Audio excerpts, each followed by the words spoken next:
Hello friends, welcome back to my channel. मैं हूं आपकी फ्रेंड वर्षा। फ्रेंड्स, आज की इस वीडियो में हम बात करेंगे कुछ फुल फॉर्म्स की जो कि बहुत इंपॉर्टेंट होती हैं एग्जाम के पॉइंट ऑफ व्यू से। ये एग्जाम में बहुत पूछी जाती हैं, तो हम इसी के बारे में डिस्कस करेंगे। इस वीडियो को स्टार्ट करने से पहले प्लीज़ मेरे चैनल को सब्सक्राइब कर लीजिए, और अगर आपने चैनल को सब्सक्राइब कर लिया तो इस वीडियो को लाइक कीजिए और अपने फ्रेंड्स के साथ शेयर कीजिए। स्टार्ट करते हैं वीडियो को। फर्स्ट जो क्वेश्चन यहाँ पर हमारा है वो है FII की फुल फॉर्म क्या होती है। ये एग्जाम में बहुत पूछी जाती है, क्योंकि आपके एग्जाम में वो सारी चीजें आपसे पूछी जाएंगी जो कि कुछ बेसिक क्वेश्चंस भी हो सकते हैं और कुछ डिफिकल्ट भी। तो ये बेसिक है, आपको पता होगी, आपने FII पढ़ा होगा। Foreign investment investor, foreign institutional institution, foreign investment institution या फिर फॉरेन इंस्टीट्यूशनल इन्वेस्टर। तो FII का फुल फॉर्म होता है फॉरेन इंस्टीट्यूशनल इन्वेस्टर। तो ऑप्शन 4 यहाँ पे हमारा राइट आंसर होगा। बहुत बेसिक है, प्लीज आप भी पहले से पहले आंसर करके बताइए कि आपके कितने क्वेश्चंस आएंगे। कमेंट सेक्शन में लास्ट में आप जरूर बताइएगा। नेक्स्ट है IRBI, यानी कि IRBI की आपको फुल फॉर्म बतानी है। International reconstruction board of India, international reconstruction bank of India, international reconstruction bank of India या फिर internal reconstruction bank of India. इसकी फुल फॉर्म आपको बतानी है, ठीक है। ये आपके लिए एक क्वेश्चन है, स्टार्टिंग में ही मैंने आपको एक क्वेश्चन दे दिया है, ठीक है। नेक्स्ट है सिडबी। सिडबी की फुल फॉर्म आपको बतानी है, आपने बहुत पढ़ा होगा सिडबी बैंक के बारे में। Small industrial bank development bank of India, small industrial development board of India, small industrial deemed bank of India या फिर simple industrial development bank of India. तो देखिए फ्रेंड्स, यहाँ पे सिडबी की फुल फॉर्म है small industrial development bank of India. Option A यहाँ पे हमारा राइट आंसर है, इसकी फुल फॉर्म ये होती है, ठीक है। तो ऑप्शन ए यहाँ पे हमारा राइट आंसर है। अब आपने बैंक के बारे में पढ़ा होगा, बैंकिंग के अंदर तो आपको पता होगा कि CRR की फुल फॉर्म क्या होती है। Cash reserve ratio, cash ratio reserve, commodity reserve ratio या फिर कैश रिसीप्ट रेशियो। तो यहाँ पे अगर हम बात करें CRR की, तो इसका फुल फॉर्म होता है कैश रिजर्व रेशियो, जो कि बैंक के अंदर ये CRR रखा जाता है। कुछ परसेंट जो कि हमें RBI बताती है कि इतने परसेंट हमें CRR सभी बैंक में रखना कंपलसरी है, तो CRR वहां पे रखा जाता है। ऑप्शन ए यहाँ पे हमारा राइट आंसर है। नेक्स्ट है SLR, ये भी हमारा बैंकिंग से रिलेटेड है। Statutory liquidity reserve, statutory liquidity ratio, statutory liquid ratio या फिर स्टैट्यूटरी लिक्विडिटी रेशियो। तो SLR की बात करें तो यहाँ पर इसकी देखिए फुल फॉर्म जो होगी वो होगी SLR की स्टैट्यूटरी लिक्विडिटी रेशियो। तो ऑप्शन 4 यहाँ पे हमारा क्या हो जाएगा, राइट आंसर हो जाएगा। फ्रेंड्स, इस तरह के क्वेश्चंस आपको बहुत अच्छे से करने हैं, क्योंकि यहाँ पर बहुत जो आपको ऑप्शंस दिए होंगे वो बहुत ही ज्यादा आपस में क्लोज होंगे, तो आपको वहां पे अच्छे से पढ़ना है। कई बार वहां पर क्या होगा, जैसे फाइनेंस है किसी की फुल फॉर्म, तो फाइनेंस की जगह फाइनेंशियल भी दिया होगा, तो ऐसा ना हो जल्दी जल्दी में आप गलत कर जाए, क्योंकि इस तरह के क्वेश्चंस आप इजीली यहाँ पे अपना 1 नंबर ला सकते हैं, बट आपको थोड़ा ध्यान देना है, क्योंकि अगर आपने ध्यान नहीं दिया तो 1 नंबर आपका जा भी सकता है, ठीक है। नेक्स्ट आते हैं CDS। CDS की फुल फॉर्म क्या होती है फ्रेंड? वैसे इस CDS को इस तरह से लिखा जाता है, ठीक है। CDS certificate of deposit, cash of deposit, certificate of debt या फिर सर्टेनिटी ऑफ डिपॉजिट। तो इस CDS की यहाँ पर हम बात करें तो इसका मतलब होता है certificate of deposits. Option A यहाँ पे हमारा राइट आंसर है, ठीक है। नेक्स्ट है सेबी। सेबी भी आपने बहुत सुना होगा। ये बताइए इसका एस्टेब्लिशमेंट कब हुआ था, ठीक है, क्योंकि ये भी बहुत पूछा जाता है कि ICIC का कब इस्टेब्लिशमेंट हुआ, हमारी RBI कब इस्टेब्लिश हुई, कब नेशनलाइज हुई, और हमारा जो SBI है वो कब हमारी इस्टेब्लिश हुई, कब नेशनलाइज हुई। इस तरह के क्वेश्चंस बहुत पूछे जाते हैं, ठीक है। तो मैंने ये सारे क्वेश्चंस आपको करा दिए हैं, और अभी जो मैंने आपसे पूछा है इसका एस्टेब्लिशमेंट, ये आपको कमेंट सेक्शन में बताना है कि ये कब एस्टेब्लिश हुआ था सेबी, ठीक है। और इसका मेन पर्पस क्या होता है आपको ये भी बताना है। अब देखिए, सेबी का stock exchange board of India, stock exchange bank of India, sales exchange bank of India या फिर स्टॉक एक्सचेंज बैंकिंग इंस्टीट्यूशन। तो सेबी की बात करें तो इसकी फुल फॉर्म होती है stock exchange board of India. तो ऑप्शन ए यहाँ पे हमारा राइट आंसर है। नेक्स्ट है, अब आपने शेयर मार्केट पढ़ा होगा या फिर आपने अकाउंट्स के अंदर जब आप शेयर्स पढ़ते हैं तो वहाँ पे आपने IPO सुना होगा। IPO के अंदर सारी कंपनियां लिस्टेड होती हैं, ठीक है, जो फर्स्ट टाइम होती हैं। अब देखिए यहाँ पर इसकी फुल फॉर्म बतानी है। Initial post offer, investment public offer, initial public offer या फिर इनिशियल पब्लिक ऑफर। ये ऑफिस है। देखिए मैंने भी जल्दी जल्दी में क्या पढ़ा इसको, ऑफर। तो कई बार ऐसा गलती हो जाती है, तो आपको ध्यान देना है।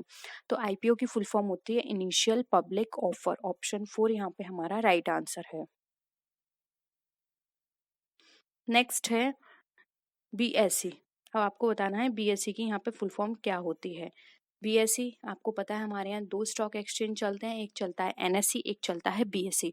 अब देखिए यहाँ पर मैं आपको एक और क्वेश्चन देती हूँ, आपको ये बताना है सबसे ओल्ड स्टॉक एक्सचेंज कौन सा है, एनएससी है या फिर बीएससी है। ये आपको कमेंट सेक्शन में बताना है ओल्ड कौन सा है, यानी सबसे पुराना हमारा स्टॉक एक्सचेंज कौन सा है, एनएससी एंड बीएससी। और इनका जो हेड ऑफिस है वो कहाँ कहाँ है, ये क्वेश्चन आपको जरूर बताना है, क्योंकि ये क्वेश्चंस आपको पता होने चाहिए, क्योंकि इस तरह के बेसिक्स एग्जाम में बहुत पूछे जाते हैं। Bank stock exchange, Bombay sales exchange, Bombay stock export या फिर बॉम्बे स्टॉक एक्सचेंज। तो बीएससी की जो फुल फॉर्म है वो है बॉम्बे स्टॉक एक्सचेंज। ठीक है। नेक्स्ट है ओटीसीईआई, ये क्यों फेमस है ये आपको बताना है। ठीक है, मैं आपको हर क्वेश्चन के साथ एक अलग से क्वेश्चन पूछ रही हूँ, इससे पता चलेगा कि आपकी कितनी तैयारी है, क्योंकि ये सारी चीजें आपको एक्स्ट्रा भी पता होनी चाहिए। अब आपको ओटीसीईआई के बारे में पता होना चाहिए कि ओटीसीईआई जो है वो किस लिए फेमस है। Over time the counter exchange of India, over the cash exchange of India, over the counter export of India या फिर over the counter exchange of India. तो यहाँ पर अगर हम बात करें ओटीसीआई की फुल फॉर्म की, तो इसकी जो फुल फॉर्म है वो है over the counter exchange of India 4। ठीक है, ऑप्शन 4 यहाँ पे हमारा राइट आंसर है। नेक्स्ट आते हैं एनएससी। अभी आपने ऊपर बीएससी पढ़ा था, अब है एनएससी। एनएससी की फुल फॉर्म बतानी है national stock exchange, national stock exam, national security exchange या फिर नेशनल स्मॉल एक्सचेंज। तो नेशनल स्टॉक एक्सचेंज इसकी फुल फॉर्म होती है एनएससी की। तो ऑप्शन ए यहाँ पे हमारा राइट आंसर हो जाएगा। नेक्स्ट है एनएसडीएल, ये भी एग्जाम में बहुत पूछी जाती है एनएसडीएल। ऑप्शन है national security deposit limited, national security depository limited, net securities depository limited या फिर नेशनल सिक्योरिटीज डिपॉजिट लिमिटेड। अब हम एनएसडीएल की फुल फॉर्म की बात करें तो यहाँ पे इसकी फुल फॉर्म होगी नेशनल सिक्योरिटीज डिपॉजिटरी लिमिटेड, यानी कि ऑप्शन 2 हमारा यहाँ पे राइट आंसर हो जाएगा। नेक्स्ट है एनएससीसीएल, इसकी फुल फॉर्म क्या होती है, national small company corporation limited, national securities company corporation limited या फिर national securities clearing corporation limited या फिर national secured clearing corporation limited. तो एनएससीसीएल जो होती है वो हमारे हेल्प करती है क्लियरिंग में। ठीक है, जो भी हमारी सिक्योरिटीज होती हैं उसको क्लियर करने में। तो देखिए यहाँ पर इसकी जो फुल फॉर्म होगी वो होगी national securities clearing corporation limited. Option 3 यहाँ पे हमारा राइट आंसर है। नेक्स्ट है वीसीएफ। वीसीएफ की फुल फॉर्म क्या होती है फ्रेंड, ये आपने बहुत सुना होगा। वीसीएफ क्या होता है, जो भी हमारे हाईली रिस्की जो वेंचर होते हैं उसमें ये हेल्प करते हैं। अब देखिए यहाँ पे मैंने आपको वेंचर बता दिया, तो यानी कि एक ऑप्शन तो यहाँ पे आपको मिल गया कि यहाँ पे इसका वेंडर नहीं होगा, वेंचर ही होगा, तो ये तो कट गया। और आपको इन 3 ऑप्शंस में से बताना है, मैंने आपको एक क्लू दे दिया। ठीक है, वेंचर कैपिटल फाइनेंसिंग होगा, वेंचर कंपनी फाइनेंस होगा, वेंचर कैपिटल फंड होगा। क्या होगी इसकी फुल फॉर्म, तो इसकी जो फुल फॉर्म है वो है वेंचर कैपिटल फाइनेंसिंग। ठीक है, जो भी रिस्की बिजनेस होते हैं जिनको जो फर्स्ट टाइम जिनमें इन्वेस्ट करते हैं, न्यू इन प्रोजेक्ट होता है, वहां पे वेंचर कैपिटल फाइनेंसिंग फाइनेंस करती है। ठीक है,